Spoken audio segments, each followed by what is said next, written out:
I'm pretty sure a lot of people do remember the president before the squatter, Donald Trump, but history definitely will remember it. Claude A. Clegg, the third, had wrote a book, and basically it talks about Obama's presidency, and it talks about how it led to both Joe Biden and Donald Trump. And Claude A. Clegg, the third, his book, The Black President: Hope and Fury in the Age of Obama, accomplishes various things. Foremost among them, it serves as an antidote to Donald Trump's gaslighting. Clegg, who's a history professor from the University of North Carolina at Chapel Hill, explores how Barack Obama's presidency was experienced by the black community, an issue that was central to an account of the Obama era.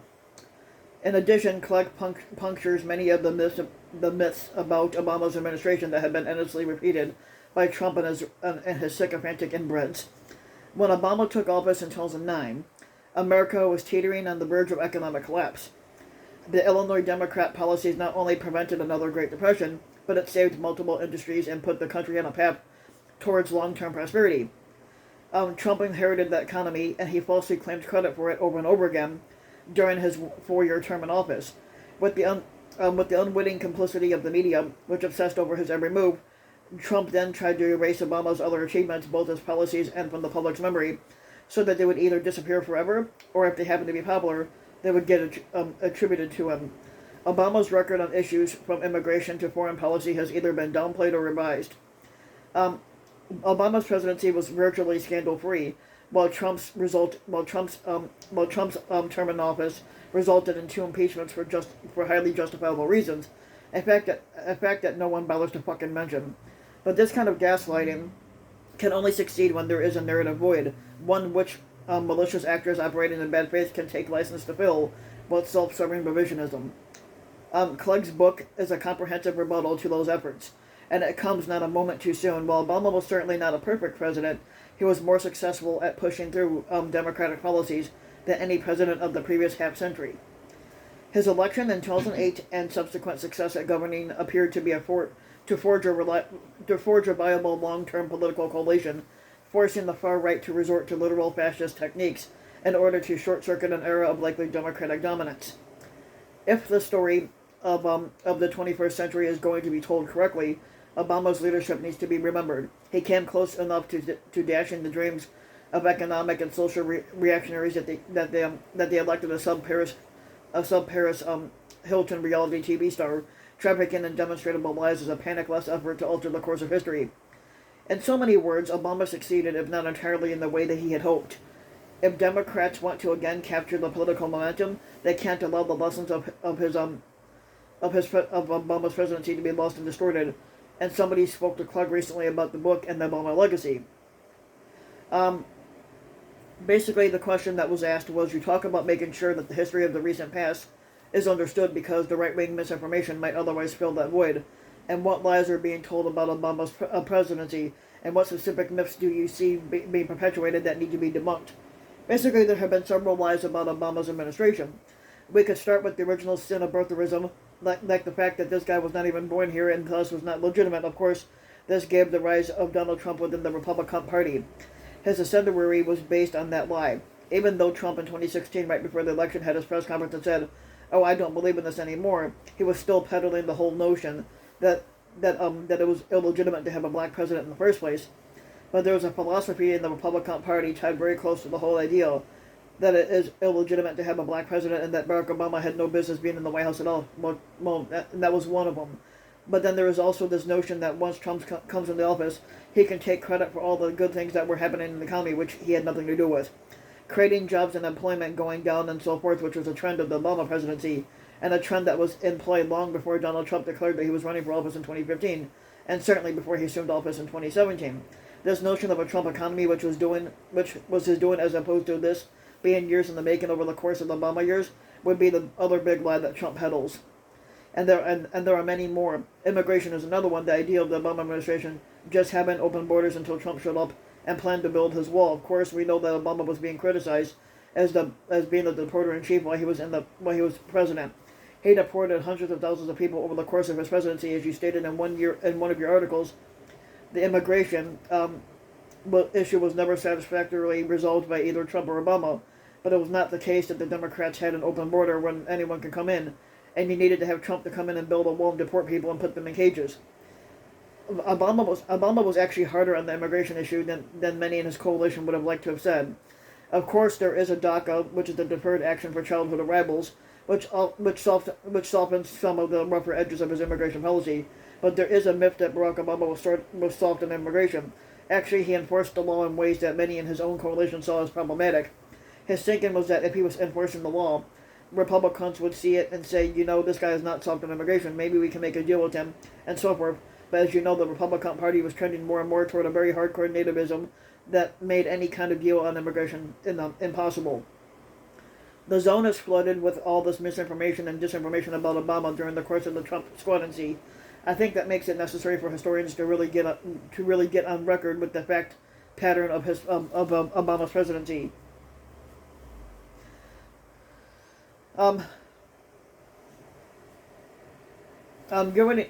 People already know where Obama is ranked very highly among presidents. But how do you feel that the president should be ranked, and what would you say were the main narratives of his administration in terms of his legacy? History is going to be kind to Obama, but not Donald Trump, and historians are going to be unfavorable to Trump overall. It's funny, people tend to notice good administration or good management, but they really notice bad management and bad leadership. If you saved the country from a Great Depression with the stimulus package and saved the automobile industry and other measures, people don't give you a lot of credit for that. They don't give you a lot of credit for what you prevented from happening, as opposed to giving you the blame if the bad thing actually does happen. I think he has to be given credit along with those who voted in favor of it in the Congress for the stimulus package, which was around $800 billion. We don't talk in hundreds of billions of dollars anymore. We talk trillions. But $800 billion was a lot of money back in 2009. He was able to get that through the Congress. It saved millions of jobs in the public and private sector, and it fortified the social safety nets in regard to keeping public school teachers working, in regard to investments in clean energy, and in regard to investments in infrastructure. It was probably still too small, and it made the country sort of have to crawl out the Great Recession, but it was a big deal in regard to keeping the worst of the worst from happening. It slowed down some of the home foreclosures. It also saved the banks, as noxious as that was to a lot of people. I think it was a necessary thing to save the banking industry and the mortgage loan industry and so forth. Even though these guys were some of the rogues that led us down the path of economic crash in the first place, of course, the automobile industry has a lot of other industries adjacent to it. So it's not just the car industry, but it's the glass industry, it's the metal industry, the electronics industry, and all the other industries that pull into automobiles. This crisis started during the George W. Bush administration, and he did set the ball rolling in regard to an auto bailout during his administration. But it came to fruition during Obama's administration. And there were several other things that came out of this administration that were positive. This is, of course, capturing and the killing of Osama bin Laden. There was the winding down of the Iraq War and some winding down of the Afghanistan War. Obama was a wartime president for the entirety of his year, for the two terms he served. Bush had been before him, and Trump was as well. But he did wind down those wars. But most of the missed opportunities had to do with him having an unwilling Congress. As you know, they lost the House in 2010 and the Senate in 2014. In terms of anything infrastructure, clean energy, a jobs bill, of course, all those things were obstructed. Criminal justice reform, immigration, the missed opportunities and shortcomings of his administration have a lot to do with just having a Republican Congress that was either outright uncooperative in the House, or they were filibustering everything in the Senate. But even when it came to the basics of governance, like lifting the debt ceiling so you can pay your bills, there was a lack of cooperation on that score to the point that we were almost defaulted. The Affordable Care Act has been more durable than any of us thought it would be.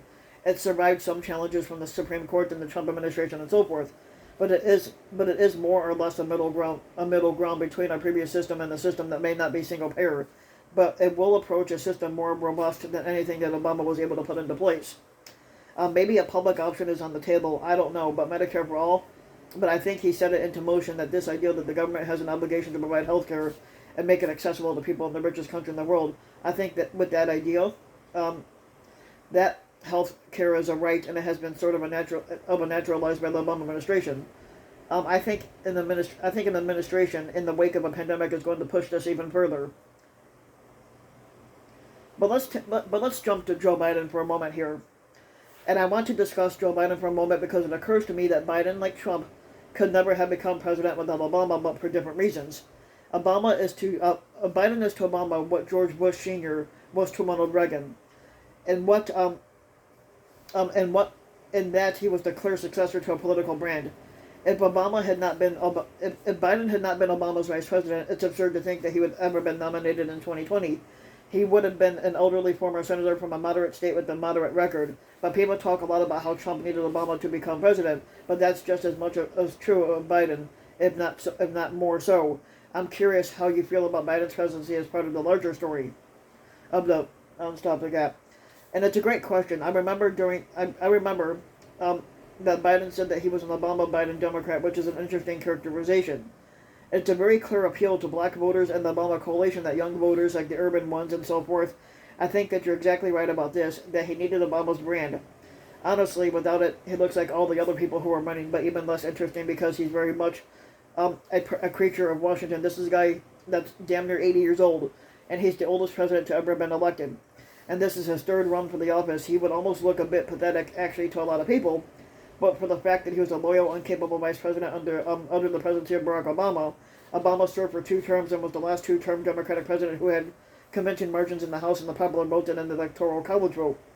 But at the same time, the Trump squadancy was so out there in regard to his use and abuse of the office. The inside dealing, the nepotism, the Ukraine phone call, the Russian taint, that was all over his squadancy from 2016 on. So the promise of Biden was also sort of, we're going back to the Obama presidency, as you were saying, the 3rd term, but I think even further than that, the promise of stability. What's more stable than this guy who's been in the Senate for 20 or 30 years, if not longer, and then was the vice president for 8 years. So going back to a certain sort of assumed stability and assumed competence that Biden seemed to promise, and that people who were exhausted by the Trump squadancy felt they needed. I think we can understand Biden's election without the pandemic as well. I think that the country facing a depression level unemployment and economic catastrophe, a country that was sicker and poorer than it had been in many decades, proved an opening. I don't know if Trump is beatable without it. The way that I look at the 2020 election, and I'm curious if you agree with me, it's pretty straightforward. It starts with the fact that Trump made it clear before the 2016 election that he would never accept an election unless he was declared winner. So everything that happened after Election Day was completely predictable, and it didn't matter which Democrat beat him. But if Trump lost, he was going to do what he did no matter what. I think in hindsight that's probably true. We couldn't have actually seen that in 2016. I think if he had lost to Hillary Clinton, we could have actually seen that movie 4 years earlier. He was heading in that direction, that he could not lose. And if he did lose, it was tainted. I don't know if he could have been able to push this as far back in 2016, because in 2020 he had the machinery of the executive branch. In terms of why people chose Biden, I think it boils down to several very basic dynamics. The Democratic Party establishment was threatened by Bernie Sanders, but once he started doing well, they were going to unite behind a moderate alternative. Biden had tremendous advantages because of his association with Barack Obama's brand. So he won the primaries and immediately emerged as the logical alternative. So they united behind him and he stopped Sanders, and I completely agree. I think Trump had the incumbency advantage and he had been able to suppress the votes through various legislation. He would have been reelected even if COVID-19 didn't happen. I think that's a very reasonable way of looking at things. I think the pandemic is vital to the collapse of Trump's reelection hopes and the emergence of a possible Democratic candidate that won. In this case, that was Biden. I think that pandemic and the protests in the wake of the killing of George Floyd and so forth, and mobilizing those folks, whether in the South Carolina primary or getting folks to come out and vote in November, on the promise that not only do you have Obama's guy, but he's saying the right sort of things to black voters. Biden says things that Obama himself couldn't get away with saying. I can remember him saying the black community has always had my back and I'm going to have theirs. Obama would never say anything like that because of the fear of how white voters would see it. He was allergic to the idea that he might be construed as having a black agenda, or that maybe there might be some inside track for African Americans in his presidency. He advocated the broad brush race neutral policies like the Affordable Care Act, raising the Pell Grants, saving the automobile industry, and so forth. He would have never gone to the places that Biden has gone to, at least rhetorically, in regard to saying that he's going to fix the police and he's going to have the back of the African American voters, and he's going to do these social things for historically black colleagues, or the black colleges and universities. I think that foundationally you're right in regard to the basic part of the story, that without the pandemic we don't have the collapse of Trump's re-election prospects and Biden being an acceptable choice. I think you're right about Sanders too. So insofar as he's the guy that you date, but not the guy that you marry, and I think the Democratic electorate came to the realization in the midst of the pandemic basically, and right before the South Carolina primary, at the same time. I think Biden was making the right kinds of messaging, especially to the African American electorate. He was making moves and making commitments that were way beyond Obama, really. It's funny. He's even further left in regard to his embrace of not the quite Bernie Sanders level of big government. It is certainly far beyond where Barack Obama would have gone in regard to the child care expenditure, like the health care, the stimulus packages, and so forth. But I think a lot of people rate him as a centrist, but he's a bit more what they call left of center. And I think he was pushed a bit more left by people like Bernie Sanders and so forth in ways that we didn't see Obama being pushed. But Obama, of course, is in a different time. I think Biden has turned out to be a bit more than just a third term of Barack Obama, and probably not for reasons that we hoped, but I think the politics have changed beneath his feet. In the beginning of basically Clegg's book, basically he wrote that he wanted to discuss how Obama engaged the aspirations, struggles, and disappointments of his most what they call loyal constituency, and how representative segments of Black America engaged and experienced and interpreted his historic presidency, and which specific examples would people consider most salient. There are several things that come to mind. One of the core themes of the book is his relationship with African Americans, and one of the main arguments of the book is just how diverse that Black America really is. It really comes out during the Obama administration, even though he was on average somewhere around 89% what they call job approval among African Americans for the duration of his presidency. He had 95% of the black votes in 2008 and 93% of them in 2012.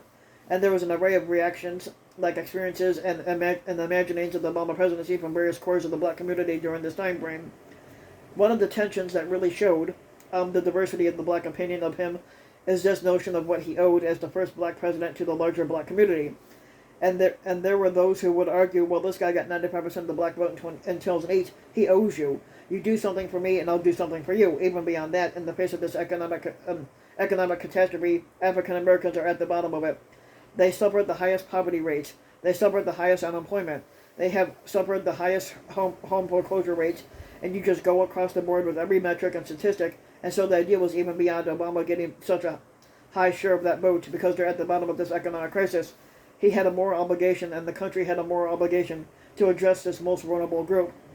So there are those in academia, and there are those in the clergy, and there are those in the Congressional Black Caucus, and others who say that politically, we have a moral obligation to these folks who weathered the Great Recession so poorly. Obama's thinking was that the story of the white guilt is more or less exhausted in this country, and the argument about correcting historical racism, historical injustice, systemic injustice, and so forth doesn't sell very well anymore, and if it ever did at all.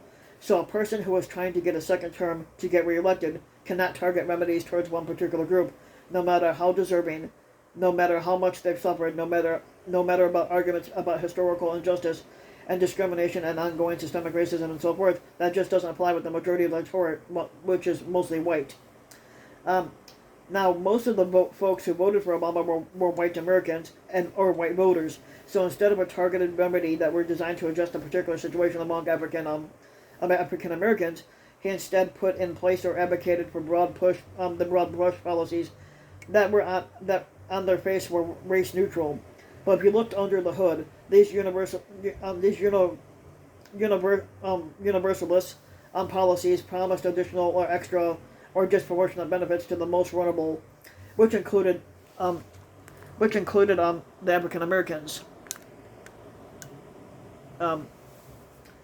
I think the Affordable Care Act is the quintessential example of that. Example of that, in which you have a bill that on his face is race neutral. Wasn't it just trying to get everything, or basically everyone to buy health insurance? There are many people who it could cover, and so it expanded the Medicaid. But those who benefited most from the expansion of Medicaid and from the subsidies were African American people, Hispanics, poor people, the working class people, and so forth.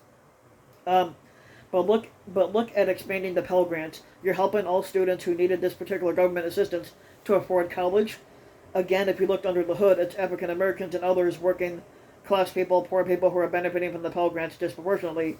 So that was his counter argument to this notion of targeted remedies. So yeah, the only way the African Americans experience this as ongoing tension over these targeted policies is that the folks in the Congressional Black Caucus and black academics and others are saying he's not doing enough, and then Obama himself is saying, I'm the president for the entire United States, and the re-election math does not work if in the midst of this economic crisis I'm viewed as picking and choosing the winners and losers, especially if I'm picking and choosing winners among my own group. That doesn't work like that.